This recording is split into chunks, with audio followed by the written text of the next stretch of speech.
Здравствуйте все! Добро пожаловать на канал Магия Песка. Мои дорогие зрители, с вами, как всегда, ваша Ольга. Всех вас сердечно благодарю за то, что выбираете быть со мной, за вашу невероятную и теплую поддержку, за ваше участие, за ваши донаты. Земной вам поклон! Сегодня у нас будет отсыпочка на такую тему. Что вас ждет в ближайшие часы, в ближайшие дни? Загадайте, пожалуйста, на себя. Давайте вместе посмотрим. Я прошу высшей силы дать мне возможность ответить на все ваши вопросы и послать для вас только самую важную, нужную и полезную информацию.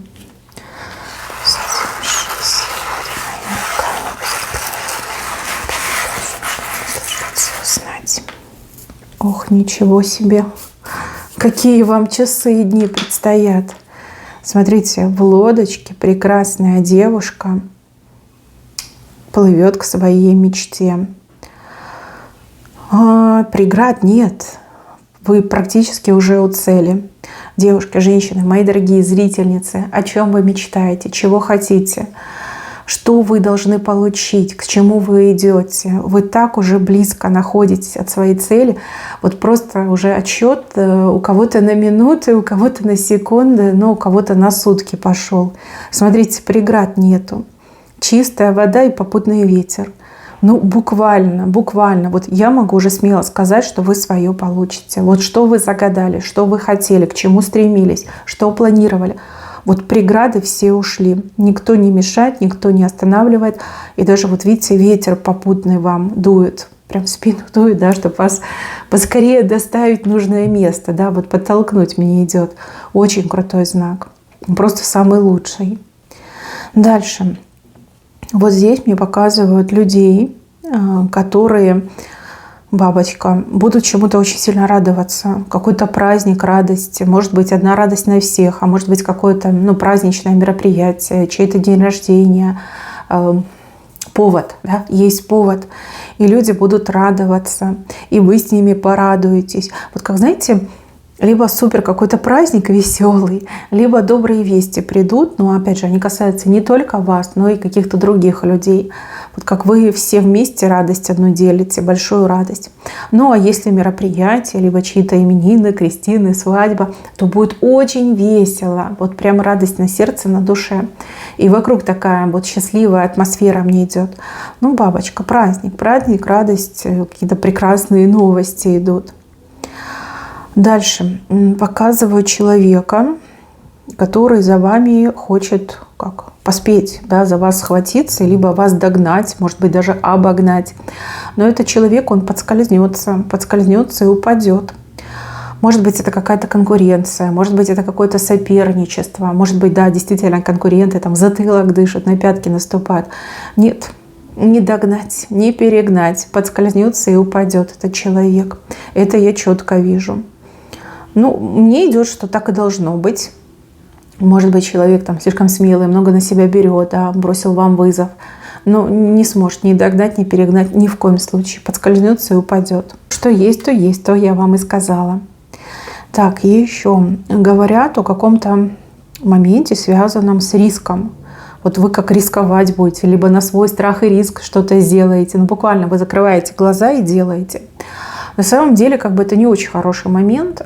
Нельзя закрывать глаза и нельзя доверяться случаю. В вашем случае глаза должны быть действительно открыты, и вы должны понимать, отдавать себе отчет в том, с чем вы столкнулись, что вы делаете. Вы должны понимать, чем это для вас обернется. Риск — это, конечно, благородное дело, но не в вашем случае. Если вы прям понимаете, что пальцем в небо тыкаете, лучше откажитесь, лучше не рискуйте, не берите на душу. Вот серьезно вам говорю. по незнанию, по неосторожности, либо на эмоциях вы можете на что-то решиться, подписаться, либо что-то сделать, а потом это как бы грузом ляжет на вашу спину, на ваши плечи, да, там последствия какие-то могут быть. И если вы понимаете, вы согласны, вы ознакомились с правилами, вы понимаете последствия, и вы думаете, ладно, пусть будет, ну тогда вам будет гораздо легче и проще. Вообще мне идет, что здесь риск какой-то неоправданный, если честно. Вот без надобности, без какой-то остроты лучше не рискуйте. Иначе потом последствия будут. Ну, какая-то тяжесть на вас ляжет. Может, сами себя начнете ругать, грызть, что вот как ты могла, да, зачем ты поспешила, зачем рискнула. А может быть, что-то и другое. Ну, в общем, мне не очень этот знак нравится, я вас предупредила. Дальше показывают рядом с вами человека с большой такой улыбкой на лице, а за спиной, смотрите, какой огромный кинжал. Просто гигантские. И человек так мило улыбается, в глазки вам заглядывает, да, вот прям что-то такое сладенькое говорит, а за спиной большой кинжал держит. Будьте, во-первых, поаккуратней, а во-вторых, поменьше верьте тем, кто перед вами заискивает, кто с вами лебезит. Тут такое все приторное, знаете, аж оскомина берет, вот насколько все это сладко. Вот.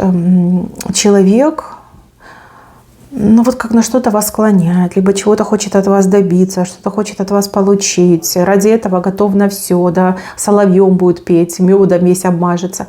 Но за спиной кинжал. Вы можете пожалеть, если вы с этим человеком что-то будете вместе делать, либо человеку доверитесь. Да, и такой человек, он ведь может и подставить, и предать, и обмануть, понимаете, и оболгать. То есть за спиной держит меч. Скорее всего, вы общаться будете с этим человеком, либо этот человек с правой стороны, да, скорее всего, к вам подойдет, либо в дом ваш придет, либо свяжется с вами. Вот мне идет так. За спиной кинжал. Доверять нельзя. И вообще лучше таких людей подальше держаться. Понимаете, нормальный человек никогда не будет лебезить, никогда не будет соловьем петь. Да? Знаете, как эти тревожные звоночки, когда человек заискивает, уже что-то не так и не то. Так, еще. Вот здесь я вижу, что вы какое-то радикальное решение примете, и вот как будете что-то отсекать, причем от себя, с кем-то, с чем-то вы повязаны, и это вас тяготит, я это вижу. И как будто бы вы сами себе вот такую неприятность устроили. Я вижу, что вы будете отсекать. Как-то резко, одним ударом, либо одним словом вы отсечете от себя действительно какой-то балласт. Может быть, это какой-то человек, а может быть, это как какое-то задание, ответственность. Вот что-то вы на себя возложили, а теперь об этом жалеете. Либо это действительно вот неподъемным грузом на вас легло. Одним словом, типа нет, все, хватит. Либо одним действием вы от себя это отсечете. И так вам хорошо станет, легко. Вот прям, знаете, на душе прям мир идет. И спать хорошо будете, да, когда это случится. Дальше вижу, что мужчина и женщина вместе куда-то пойдут, либо вместе чем-то будут заниматься. Мне больше идет, что вы куда-то пойдете и можете кого-то встретить, либо что-то увидеть, да, вот как-то так мне идет. То, что удивит, то, что покажется странным, необычным, и то, о чем вы очень долго будете говорить, обсуждать это будете. Ну, может, в магазин пойдете, цены увидите и в шоке. Да? Что за цены, что за космос, вообще где живем. Ну, либо кого-то увидите, да, и человек произведет впечатление своим приятным видом, либо, наоборот, очень неприятным, неряшливым видом. Но вот я вижу вместе мужчина и женщина. Кстати, у кого-то еще свидание намечается. Либо кто-то планирует вас на свидание позвать. Свидание такое, знаете, могло бы быть поинтереснее. Вот если пойдете, то могло бы быть поинтереснее. Может быть, вам следует выбрать место, куда пойти. То есть мужчина вас зовет, и вы такая, да, давно я там не была там-то, там-то, либо там в театр не ходила, либо вот хочу в тот конкретный ресторанчик пойти, там вкусно кормят. Да, лучше место выбирайте вы. А то мужчина тут со страху, понимаете, заведет вас куда-то. Будет скучно, невкусно, и программка будет не очень, да. Вот. Но у кого-то отыграется, что мужчина прям будет ходить вокруг вас, вы понимаете, что он чего-то от вас хочет, вы такая, ну, давай, начинай. Вот, будет ходить мяться и так и не сможет из себя ничего выдавить, ну, то есть позвать на свидание. Девочки, давайте договоримся так, если мужчина вам нравится, и вы понимаете, что он вокруг вас круги наяривает, возможно, следует сделать первый шаг, ну, либо хотя бы подать сигнал, что вот, а я и не против, да, так что давай, приглашай меня, пойду. Вот, если мужчина конкретно уже будет предлагать, тогда выбирайте место вы, куда вы пойдете, да, чтобы вечер не испортить, чтобы впечатления хорошие сложились, да, вот в таком ключе информация. Тут слева идет, что-то может пойти не так, то есть идея хорошая, замысел прекрасный, но что-то может пойти не так. Так, с правой стороны. Две женщины из одной чаши пьют. Ой, ну это точно соперничество. Причем соперничество может быть не только в любви, но и, например, там, допустим, в дружбе, да? Из одной чаши. Ну, я вам так скажу, виноваты не вы, виновата не другая женщина, а виноват тот, из-за кого вот это соперничество случится. Там человек как бы явно не прав, и человек это все допускает. То есть как-то, вот знаете, ведет себя, как на двух стульях хочет усидеть. Вот. Но на самом деле вы обе хорошие женщины, зачем вам соперничать? Да? Вы лучше договоритесь друг с другом, начинайте вместе дружить, начинайте общаться. Вот я вижу, что вы по духу похожи, по характеру похожи. Да, из вас бы получились прекрасные подруги. Вот. Так что такая информация идет. Ну, не идет, что как искусственным образом это все создается, да? Что человек именно пытается усидеть на двух стульях. То есть он и вам говорит, либо она вам говорит, что вы ее лучшая подруга и доверенное лицо, и той, и другой женщине то же самое говорят. Либо мужчина там и за вами ухаживает, и за другой женщиной то же самое, да, ухаживает. Вот, как специально это все создает. Да? Либо определиться не может, а может выгоду свою ищет. Понимаете, тут надо прям копнуть и действовать по обстоятельствам. Я вижу, что вы равные. Вы равные, вы обе интересные, необычные, такие характерные. Вот если подружиться, прям будьте хорошими подругами. Не стоит вам делить того, кого будете делить. Ну, совершенно не стоит. Дальше. Почему-то у вас будет ощущение пятерки, либо вы будете ждать пятерку, но при этом случится тройка. Пятерка – это скандал, конфликт, претензии, ну, с вытекающими последствиями. Тройка – это взаимовыгодное сотрудничество, это, ну, можно даже сказать, что люди на одной волне, да, вот они в коллективе на одной волне, либо им хорошо с друг другом. Может быть, вы опасаетесь, допустим, на работе, да, что там начальник вами будет недоволен, либо опасаетесь, что там клиенту что-то не понравится, а наоборот, вас будут хвалить и там скажут: ой, это самая лучшая работа, ты у меня самый лучший сотрудник, либо вы самый лучший мастер. Вот именно так идет. Но вы такой, да, самокритичный человек, и такие мысли у вас: блин, сейчас точно будет скандал, либо претензии пойдут в мою сторону. Нет, не будет. Здесь показано, что все будет ровно наоборот. Дальше, мои хорошие, здесь какая-то кухня, готовка. Либо в прямом смысле слова будете много готовить, много времени на кухне проводить, либо вы что-то будете планировать, строить планы, да, вот как прорабатывать какие-то мысли, идеи. Потому что и то кухню показывают. Вот как много времени проведете на кухне, либо много времени потратите на то, чтобы что-то придумать, там, просчитать, выверить, да, вот именно так идет. Ну, с другой стороны, с пользой, да, вы время проводите с пользой, потому что умозаключение, логический расчет, стратегия, тактика – это ведь тоже важно. Ну и также важно, например, там, наготовить еды впрок, чтобы себя освободить там, на несколько дней. А может быть, у вас гости, да, и вы будете готовиться к приему гостей. Так, дальше. Подкова, ну, очень маленькая. Ну, прям такая крохотулечка, не подкова, а крошечка какая-то выходит. Не рассчитывайте на везение, ну, потому что оно настолько мелкое, тут прям, знаете, неощутимое будет, да, неощутимое, но будет, чуть-чуть совсем будет. Больше рассчитывайте на себя и в себя верьте. Вот именно это нужно делать, именно этого придерживаться. А причина здесь, знаете, в чем?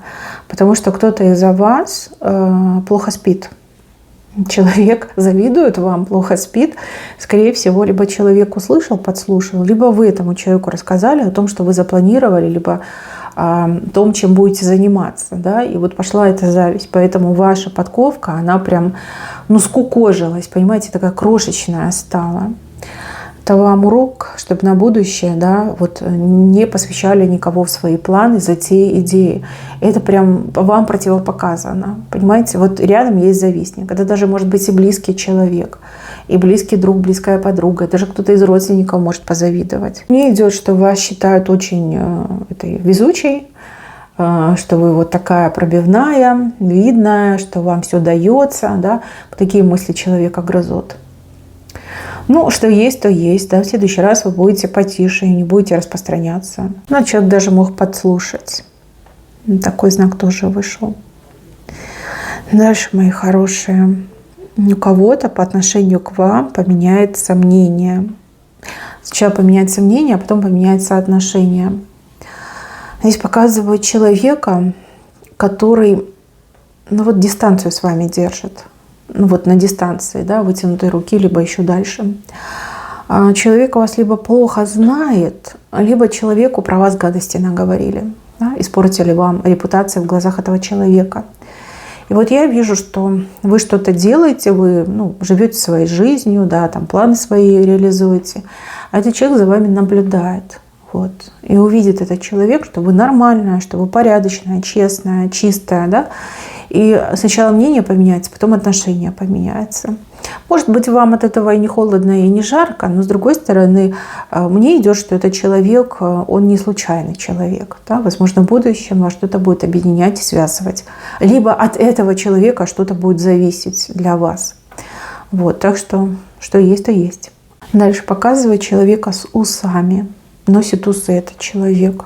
Усы могут быть как большие, пышные, так и такие меленькие, маленькие, коротенькие, как правильно сказать.